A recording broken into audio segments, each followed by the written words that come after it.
अगर आपकी गति और मति सत्य की है तो आपका रथ कौन चलाते हैं?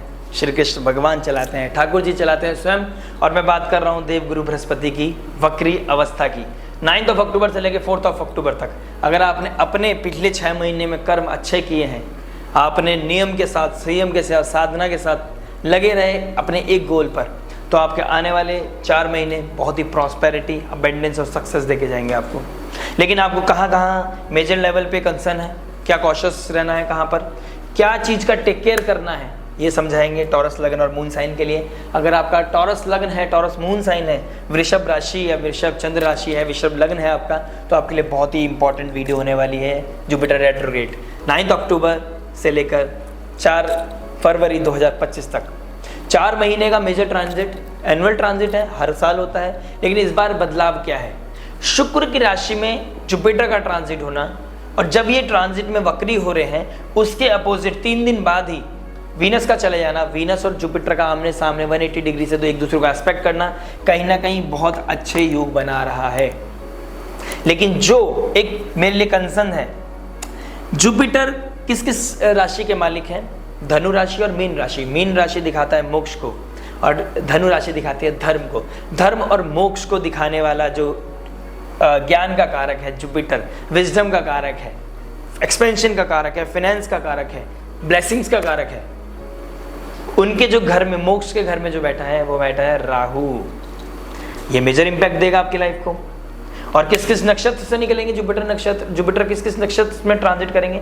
अभी फिलहाल मृगशिरा नक्षत्र जो कि मंगल का नक्षत्र है, और फिर रहेंगे रोहिणी नक्षत्र जो कि चंद्रमा का नक्षत्र है। मृगशिरा नक्षत्र में रहेंगे 28 नवंबर तक।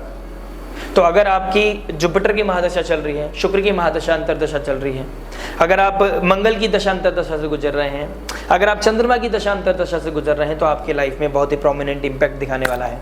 अगर आपकी कुंडली में पहले से ही जुपिटर वक्री है तो आपकी लाइफ में बहुत मेजर लेवल पे ट्रांसफॉर्मेशन लेके आएगा, क्योंकि आपका 8th हाउस का मालिक भी जुपिटर है, 1st हाउस में आके बैठ गया है। तो बहुत मेजर लेवल पे कहीं ना कहीं ट्रांसफॉर्मेशन लाना आपकी लाइफ में बहुत प्रोमिनेंट दिखा रहा है।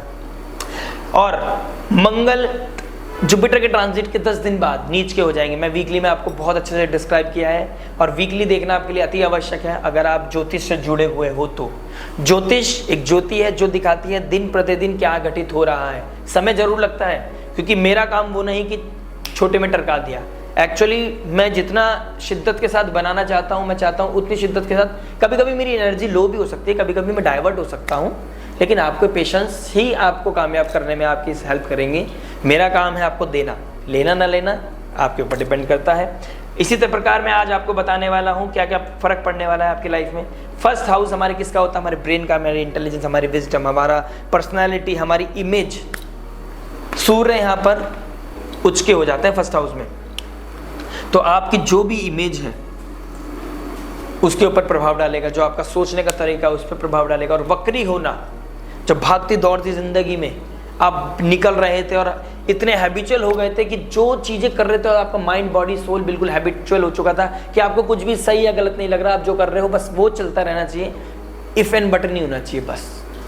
लेकिन वक्री अवस्था, हमारी जिम्मेदारी तो है नहीं, हम तो बस करते जा रहे हैं, लेकिन कोई है ऊपर जो हमें संभाले रखा है, कोई है जो हमसे ज़्यादा जानता है, वो परमात्मा, वो ईश्वर जो है, जो उसको पता है, जो हम नहीं सुन पा रहे वो सुन पा रहा है, जो हम नहीं देख पा रहे वो देख पा रहा है ऑलरेडी, क्योंकि उसकी ही रचाई हुई रचना है सृष्टि। तो वो देख के बता रहा है कि आने वाले समय में इसको अगर ठीक करना है, उस लेवल पे पहुंचना है, तो अभी से इसको टेक केयर करना पड़ेगा। तो जो भी ट्रॉमा, जो भी इल्यूजन, जो भी कन्फ्यूजन आपकी लाइफ में चल रहा है, उसको रिविजिट करना पड़ेगा। वक्री मतलब पीछे जाना एकदम से, मतलब आपके अंदर वो ठहराव आया और आप पीछे मुड़ के देख रहे हो कि प्रॉब्लम कहाँ कहाँ थी, क्या छूट गया है, रिवाइज करना, रिविजिट करना, रिन्यू करना, ठीक है, रीअसेस करना, रीडू करना, रीलर्न करना, जो पेंडिंग कर्मास थे उसको पूरा करना, यही वक्री का सार है। मैंने यहाँ लिखा है स्लो, तो आपको स्लो डाउन होना पड़ेगा। और बेनिफिक प्लैनेट है जुपिटर, बेनिफिक प्लैनेट का रेट्रोग्रेड हो जाना, कहीं ना कहीं आप इसको कहा जाता है वैदिक एस्ट्रोलॉजी में कि बेनिफिक प्लैनेट और भी ज़्यादा अच्छे हो जाते हैं, 3 गुना और भी ज़्यादा आपकी मदद करने लगते हैं। लेकिन मदद कर स्लो होना, कोई एक गड्ढा आने वाला है उसके लिए गाड़ी को स्लो करना, आपके बम्पर को बचाता है, आपकी पूरी गाड़ी को बचाता है और झटके लगने से बचाता है। तो लाइफ में झटका खाना है तो उसी स्पीड पे चलते रहे, लेकिन भगवान ईश्वर हम बच्चे हैं उसके, तो हम पे ध्यान रखेगा ही। तो ये बताएगा फर्स्ट हाउस में आपके रीअसेस करोगे आप अपनी सोच को, रीअसेस करोगे आप अपनी इमेज को, रीअसेस करोगे अपने सोचने के नज़रिए को, ठीक है। आपकी इमेज कैसी है, आप क्या सोचते हो, आप जो भी ट्रॉमा से निकल रहे हो, क्योंकि 8th हाउस जो भी ट्रांसफॉर्मेशन से निकल रहे हो उससे कैसे निकलना है, आपको एक गाइडेंस सीख करनी पड़ेगी। गाइडेंस सीख करने के लिए क्यों बोल रहा हूँ, क्योंकि आपको अब फील होगा कि भले से आप अपनी लाइफ में एक डॉक्टर का काम करते हैं, अपनी लाइफ में बहुत ही ज्ञानी पुरुष हैं आप, लेकिन कभी कभी जब इंसान की तबीयत खराब हो जाती है तो हमें इंसान की सहायता की ज़रूरत होती है। तो कभी हम बीमार पड़ते हैं तो हमें सामने वाले की ज़रूरत पड़ती है, वो हमारा हाथ पकड़ के हमें लेके जाए या फिर हमें मेडिसिन खिलाए या हमें वो ठीक करने में हमारी हेल्प करे। ऐसे ही आपको अब ज्ञान के कारक वक्री हो गए हैं तो आपको अब सपोर्ट चाहिए। वीनस आपको सपोर्ट करने के लिए तैयार है। फिर राशि परिवर्तन हो जाएगा वीनस का। वीनस 8th हाउस में अच्छे नहीं होते, लेकिन आपको यहाँ पर राशि परिवर्तन होने के बाद 8th हाउस का लॉर्ड उसको सपोर्ट करेगा, क्योंकि 8th हाउस का मालिक जो है वो जुपिटर है, और जो जुपिटर जिस राशि में बैठा है उसका मालिक 8th हाउस में चला गया है। तो दोनों का राशि परिवर्तन होना ये भी बहुत अच्छा ट्रांजिट है।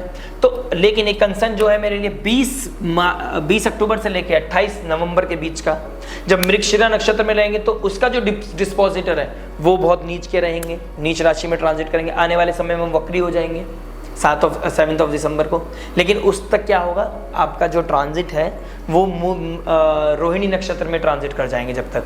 तो 28 नवंबर तक आपको फील होगा कि आपका कॉन्फिडेंस लो है, आपको पुरानी चीज़ें याद आना, पुरानी चीज़ों से हीलिंग के लिए लड़ना, अपनी टॉक्सिसिटी को दूर करना, ट्रॉमा से निकलना, पिछले पुरानी चीज़ों को याद करना, पास्ट लाइफ एक्स को याद करना, किसी बीमारी को याद करना, किसी रोग को याद करना, या उससे रिलेटेड कोई इवेंट होना, पास्ट का वापस आना, उसके साथ कोई पेंडिंग कर्मा था उसको पूरा करना, ये आपकी लाइफ में बहुत प्रोमिनेंट हो जाएगा। शुक्र की राशि दिखाती है फाइनेंस को, दिखाती है रिलेशनशिप को, दिखाती है पीस को, दिखाती है हैप्पीनेस को, दिखाती है गोल्ड को, दिखाता है जुपिटर। तो दोनों को मिक्स कर लीजिए, मतलब बहुत सारी चीज़ें ना, बहुत सारी चीज़ें आपको दिखाई देंगी कि आपके लाइफ में मेजर लेवल पे इवेंट हो रहे हैं, कि आपका कोई रिलेशनशिप था जिसके बारे में याद रहती है, वो अचानक से आपके सामने आके कुछ चीज़ों को टेक केयर करेगा। आपकी लाइफ में कुछ चीज़ें पूरी होने के लिए आएंगी तो आप वो टेक केयर करोगे, उस चीज़ को पूरा करोगे अपनी लाइफ में। कोई बहुत मेजर लेवल पे शिफ्ट देख रहा हूँ, क्योंकि फर्स्ट हाउस में जो ट्रांसफॉर्मेशन होने वाला है, क्योंकि ट्रांसफॉर्मेशन का मालिक है। बस आपने एक चीज़ करनी है, एक चीज़ का बहुत ध्यान रखिएगा, बहुत इंपॉर्टेंट वैल्यू दे रहा हूँ आपको। 8th हाउस का फर्स्ट हाउस में चले जाना, हमेशा सर ढक के रखना है अपना, सर ढक के रखना है अपना।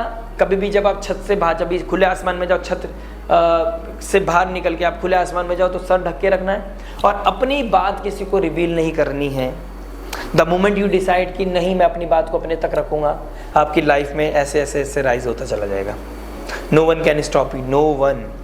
और मैं जो बता रहा हूँ, जैसे ही आप 28 नवंबर को क्रॉस करेंगे, आपकी लाइफ में वो हीलिंग आना, वो हीलिंग एनर्जी आना, वो ट्रांसफॉर्मेशन आना, वो गुडविल बनना, आपकी इमेज को दोबारा से कंसिडर करने लगेंगे लोग। ऑल्दो ये तो अभी 13 तारीख के बाद जैसे ही दोनों एक दूसरे के सामने आएंगे तो आपकी लाइफ में बहुत सारी चीज़ें होंगी। कोई प्रपोजल आना, ठीक है, एक्स के बारे में बात करो, क्या पता एक्स वापस आ जाए, कोई शॉपिंग पे जाना, ये बहुत प्रोमिनेंट हो जाएगा अभी 13 तारीख के बाद। इसके बारे में बहुत डिफरेंट वीडियो बनाऊंगा वीनस के, लेकिन अभी आपको वक्री के बारे में बता दूं तो स्लो होने की ज़रूरत है, आपको समझने की ज़रूरत है कि मेरे को कहाँ कहाँ टेक केयर करना है, अपनी पर्सनालिटी को कैसे चेंज करना है, अपने वैल्यूज़ को कैसे चेंज करना है। आपके जो सोचने का तरीका है वो गलत हो सकता है, तो उसके लिए सब्जेक्ट मैटर एक्सपर्ट से बात करें, विजडम को गेन करें, नॉलेज को गेन करें। लेकिन एक चीज़ का ध्यान रखना, अगर आपके पहले से ही जुपिटर वक्री और अभी भी जुपिटर वक्री हो रहे हैं तो एक ही समय एक ही चीज़ में ध्यान लगाना। Don't be a jack of everything, be a master of one thing. एक चीज़ का मास्टर बनना है। मंगल 3rd हाउस में आ जाएंगे, भले से नीच के होंगे लेकिन आपको ऊर्जा देंगे। और जैसे मृगशिरा से रोहिणी नक्षत्र में जाएंगे और ट्रांजिट वीकली में मून का जो ट्रांजिट बनेगा, आपकी लाइफ में इतने प्रोमिनेंट इवेंट्स होंगे, इतने अच्छा मजा आएगा आपको, क्योंकि आपका 11th हाउस का कारक भी है और राहु अच्छा होता है 11th हाउस में, 10th हाउस 11th हाउस में। तो जुपिटर को किसकी हेल्प मिलेगी? वीनस की। जुपिटर को हेल्प मिलेगी राहु को। राहु मोक्ष दिलाने से तो बहुत दूर रख रहा है आपको, नहीं मोक्ष दे रहा है, लेकिन द मोमेंट आप टेक केयर करते चले जाओगे और ऊर्जा को दोगे, पावर दोगे जुपिटर को, तो आपकी लाइफ में एक्सपेंशन होगा, ग्रोथ आएगी। लॉन्ग टर्म सोचना, जो सोचना है लॉन्ग टर्म सोचना है, बिकॉज ये समय बहुत इंपॉर्टेंट है। बहुत कम समय में, बहुत 12-12 साल में ऐसा ट्रांजिट होता है कि आपको ये मौका मिले कि शुक्र की राशि में जुपिटर और जुपिटर के सामने वीनस और वीनस की राशि में फिर क्या नाम है 7 नवंबर के बाद वीनस शुक्र चले जाएंगे। और फिर जब 28 जनवरी को जब शुक्र चले जाएंगे राहु के साथ वीनस की राशि में पाइसेस में उच्च के हो जाएंगे, तो बहुत ही मेजर लेवल पे ट्रांसफॉर्मेशन आपकी लाइफ में देखने को मिलेगी। ये समझ लीजिए ये समय बहुत इंपॉर्टेंट है। इस समय के अधीन नहीं होना है कि भाई आज कुछ नहीं है, आपने कोई भी एक्सक्यूज नहीं देना है। आज से ही अपनी गार्ड बांध लो, फ्लाइट उड़ने के लिए तैयार है, विमान उड़ने के लिए तैयार है, अपनी पेटी बांध के रखो और आनंद लीजिए, मेहनत कीजिए। दिन दुगनी रात चौगनी उन्नति करने का समय आ गया है। मिलते हैं नेक्स्ट वीडियो में। टिल देन नमस्ते, राधे राधे।